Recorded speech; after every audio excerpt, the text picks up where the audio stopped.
All right, so we're diving into the future of jobs in Morocco today. Big topic. It is, especially with this World Economic Forum report.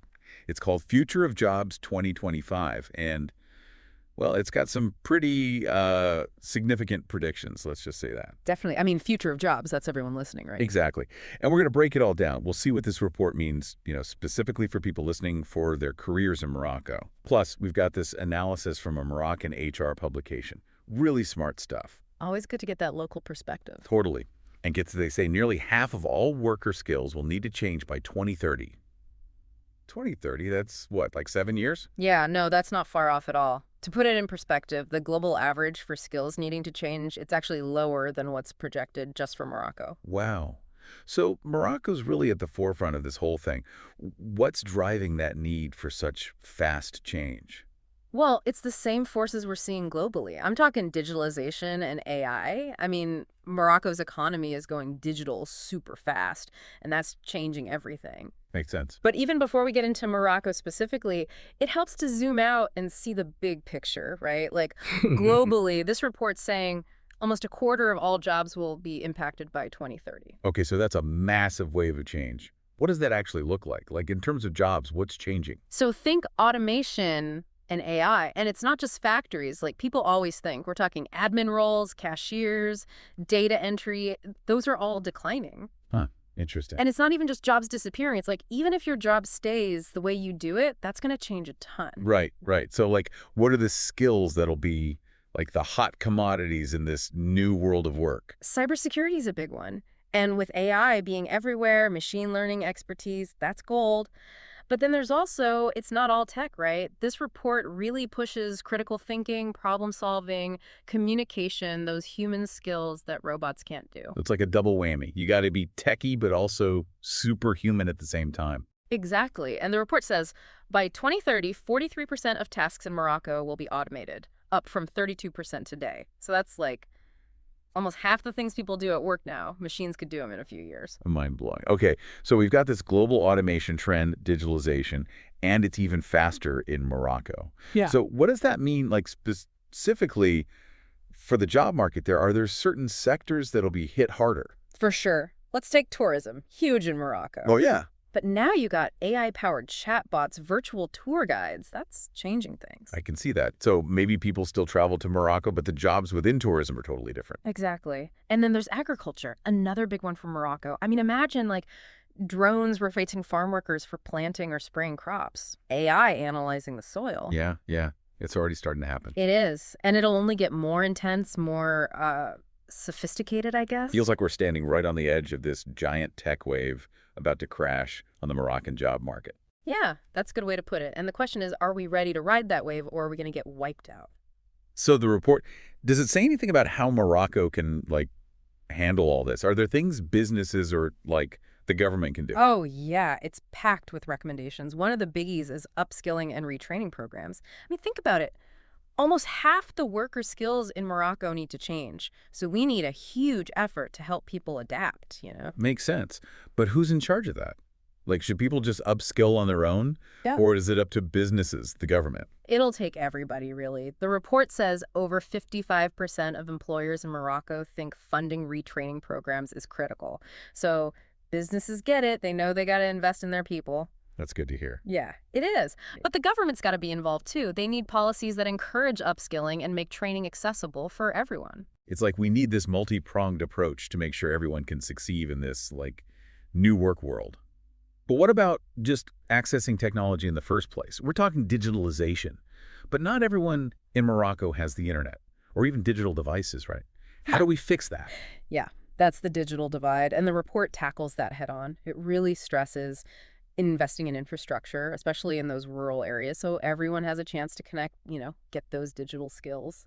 It's interesting how the report talks about the digital divide. Yeah. It's like we talk about AI and automation, but we kind of forget that not everyone even has the tech or skills to adapt, especially in Morocco, with all its different regions and economies. Totally right. It's a big point. And the divide isn't just about like having internet. It's having the resources, the training to actually thrive in this digital world. Imagine a young person super into tech, but they're in some rural village without the tools, the chances to do anything with that passion. Yeah, that makes sense. It's got to be about making things fair, making sure everyone can benefit from all this change.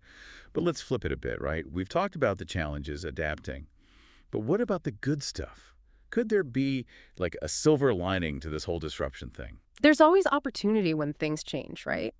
Think about new industries popping up, totally new jobs being created. It's already happening in things like renewable energy, sustainable tech. Right, Morocco's got tons of sun, wind, perfect for that stuff. Exactly. So those sectors, they could create tons of new jobs, especially for people with the right skills. I like that. It's not just jobs disappearing, it's new ones being born out of all this tech stuff. Right. What about older industries, though? Like, could this tech actually, I don't know, breathe new life into, say, agriculture or manufacturing? Oh, absolutely. Think about Moroccan farmers, but they're using super precise tech to get the most out of their crops, be better for the environment. Or factories using 3D printing, robots to make custom products. Right, right. So it's not about replacing those industries. It's about merging the old with the new. It is. It's about working smarter. And that's where humans come in, right? We need people who can think for themselves, solve problems, adapt. Those skills, they're only getting more valuable. So even with all this AI talk, it's still us, humans, who'll determine if this all works out. Totally. It's not man versus machine. It's finding ways to work together, to use tech to boost what we can do and create a better future. That reminds me, the report talks about diversity and inclusion being super important in all of this. Can you, like, explain why that matters so much as tech changes things? Imagine if only a tiny group of people with the same ideas are the ones building and using this tech. We'd end up with a future that doesn't work for everyone. Right, right. So it's not just about tech progress, it's about making sure the progress is fair. Exactly. And most businesses in Morocco get it. The report says over 63% are trying hard to get more women and young people in their workforce. That's good, at least. Yeah, it shows they're realizing that diversity isn't just the right thing to do. It's good for business too. It's wild how this chat went from talking specific jobs to, like, this big picture of the future where tech and human values got to work together. Because it's not just about how much money we make, right? It's about building a society where everyone can contribute, can do well, reach their full potential. Okay, but let's get practical again. What can companies actually do to make their workplaces more diverse and inclusive? Lots of things. But a big one is creating that feeling of belonging. Like an environment where everyone feels valued, respected, able to bring their own unique stuff to the table. That's a nice thought, but what does that actually look like in practice? Like, what are companies doing? Starts at the top. Leaders got to set the example right. Not just talk about diversity, but actually do things differently, hire differently, mentor people from different backgrounds, make it so different perspectives are welcomed, even sought after. So it's not just checking boxes, it's a whole change in how the company thinks. Exactly. It's got to be a place where everyone feels like they belong, like their voice matters, like they're part of something bigger. Sounds ambitious. Are there companies in Morocco who are already, like, nailing this, being good examples? Oh, for sure. Several Moroccan companies are way ahead of the curve on this. They're doing cool programs, having inclusive leadership, and seeing good results, both in how their employees feel and how the business does overall. That's good to hear. So it's not some impossible dream, it's happening. But let's be real, there's going to be pushback, challenges. What are some of the roadblocks companies hit when they try to do this stuff? A big one is unconscious bias. We all have biases, right? And we don't even realize it a lot of the time. Yeah, that's tricky. It is. These biases, they sneak into hiring, performance reviews, just how we treat each other every day. Got to be aware of them and then try to, counteract them. So recognizing they exist, even in us, and then working to get past them. Exactly. And that means challenging what we assume, listening to different viewpoints, being open to learning. It's a constant thing, not a one-time fix. Okay, that makes sense. It's ongoing work. Yeah. But what about bigger problems, like in the system itself? Are there things within companies or even in Moroccan society as a whole that make diversity harder? For sure. We got to look beyond just individual bias and see those bigger factors that create inequality, like unequal access to education, policies that discriminate, or even cultural stuff that holds certain groups back. So it's tackling both the individual stuff and the big picture stuff. That's it. It's about making society fairer overall. Then that creates the space for a more diverse and inclusive workforce. This has been super insightful. We've covered a lot of ground here, from the tech-changing jobs in Morocco to these bigger social and ethical questions. What are the big takeaways you hope people listening will get from all this? The biggest one. The future of work isn't set in stone. It's something we're actively creating through our choices. What would you Okay. do? It's about agency, right? Right. Realizing we have the power to change how this all goes. Yeah, we're not just watching this happen, we're shaping it. And that's kind of exciting, kind of scary, but definitely empowering. Love that. It reminds us that tech isn't some unstoppable force.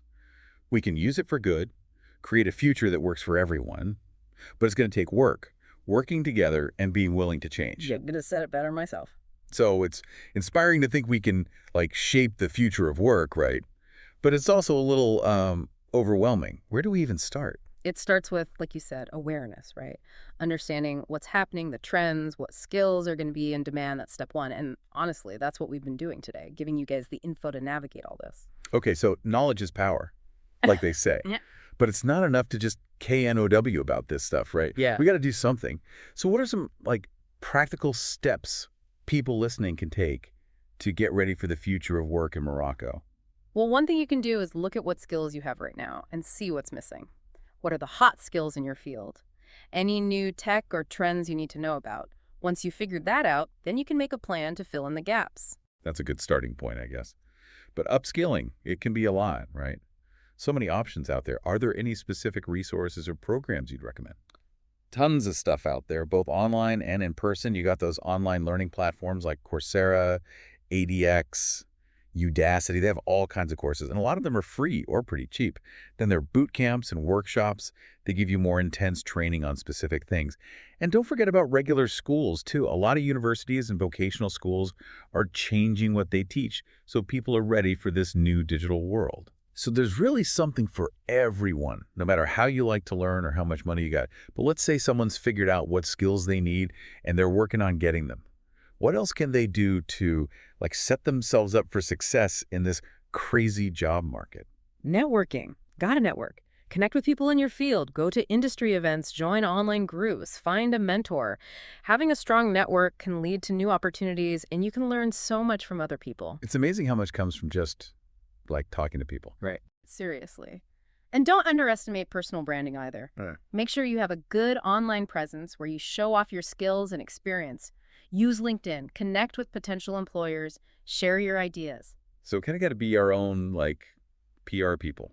Always put yourselves out there. Kinda, yeah. The job market's changing so fast that you really got to be proactive and take charge of your own career. It's not just waiting around for something to happen. You got to go out and make it happen. Exactly. And that means changing how we think about things. We got to move away from that old idea of a straight career path Nah. and be more flexible, be ready to adapt.